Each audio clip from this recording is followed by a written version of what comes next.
visit the Amazon for the first time, they dream of catching giant peacock bass on topwater baits, like these walk-the-dog style lures, or even better, big old prop bait. What you need to realize is that they don't always eat that. One of the key lures that I found out before the first time we went is a swim jig, and it's not just a regular swim jig like you'd use at home. You need to have something with a monster saltwater grade hook, or the peacocks will simply bend it out. You also need to throw it on at least a 7-to-1 reel, because these fish like it extremely fast. You're not crawling it or hopping it or pitching it into cover. You're casting it like you would a spinnerbait and then burning it back to the boat. Before we went, we bought a bunch of jigs from this company called Ultimate Peacock Bass Jigs. I believe they're out of business now.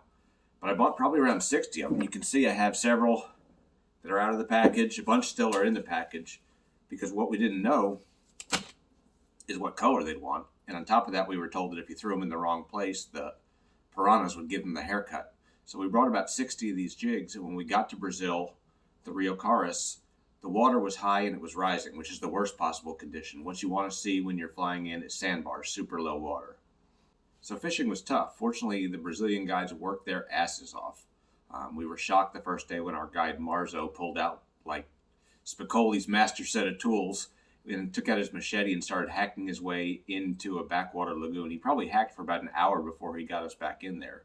What happens is these lagoons fill up during the rainy season, and then as the water seeps out, or as the water recedes during the dry season, fish get trapped in there. So if you can find your way back in, sometimes you'll find a lagoon that's loaded with fish. Sometimes you'll find absolutely nothing at all. But if they're in there without a bait source, you can imagine how hungry they get. So fishing was decent. The key color for us was the red and the yellow jig. Also did pretty well on red and white. Didn't do as well on other colors, although they produced at times. Probably about halfway through the week, Marzo pulls up to what looks like another lagoon entrance, pulls out his tools, and this time he doesn't start hacking his way in. Instead, he heads over to a very particular tree, starts taking his knife and cutting off the bark, brings a bunch of the bark back into the boat, sits down, takes one of our jigs, strips off the skirt, proceeds to make this jig out of tree bark. It was like nothing I'd ever seen before, and frankly, I didn't expect it to work as well as our commercially made jigs, but I was in for a surprise because we absolutely crushed him on it. Not only did we catch numbers, but we finally got into some better fish, and Hannah and I both got teen class fish on this handmade bark jig. So this is the first time I've talked about it. Now, it's not entirely a secret. Marzo asked us to keep it a secret, but Skeet Reese and John Murray and a bunch of professional baseball players went there shortly after us.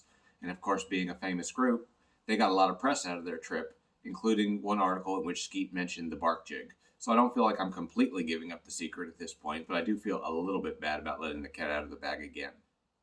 What's really odd is that we went back the next year, and as we descended in the plane, my friend Steve Utomi started jumping up and down inside of this tiny float plane, which was pretty unnerving. But what he saw was sandbars and low water, and the fishing was just off the chain that year. We absolutely crushed them on topwaters, on jerk baits, and on the jig for that matter, but we never had to pull out the bark jig again. My best fish of the trip, my best fish of my life to this day, was a 21-pounder caught on the red and yellow jig. Also caught a 20-pounder on a prop bait. Hannah caught a couple of 19s on a prop bait. But I keep this bark jig in my office to this day. It's an amazing memory of my first trip to the Amazon. I doubt I'll ever use it again. I don't even know what kind of tree it was from. Apparently Marzo's father had taught him how to use it. I haven't seen Marzo since. But Marzo, please, if you're listening, if you're watching, if you have the internet now where you live, thank you for giving us this special little secret.